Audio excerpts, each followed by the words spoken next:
Now, the chairman of the National Cohesion and Integration Commission, Francis Ole Kaparo, and his entire team were turned away at the Nandi-Kisumu border, where clashes have been raging for 2 days. Angry villagers from both sides of the border sent away Kaparo and commissioners from the National Cohesion and Integration Commission, who were on a mission to preach peace. Rashid Ronald begins our bulletin tonight with that story. Francis Ole Kaparo and his team from the NCIC were here to try and preach peace following 2 days of skirmishes that had left 2 people killed and several injured.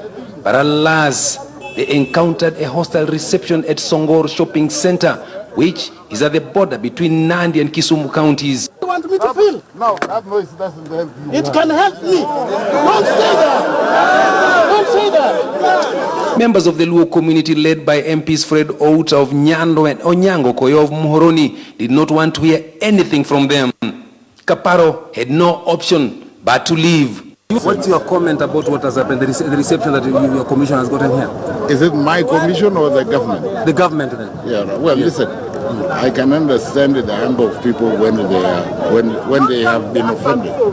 And we are here because of that reason. We wanted to come and sort out this issue, but it happens like it's only one community around.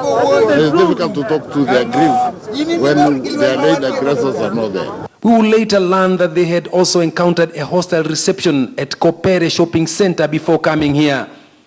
Nandi County Commissioner Lois Malili, who was part of the delegation, told us that, unlike Tuesday, the Nandi side was peaceful, though residents here claimed to have seen pockets of militias approaching the border.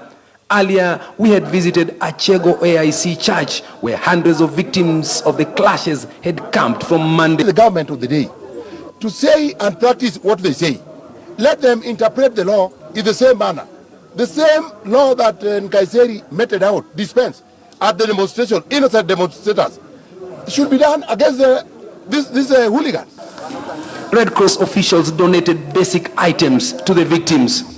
The latest skirmishes is yet another challenge for NCIC. Rashid Ronald, KTN News, Kopere, in the county of Kisumu.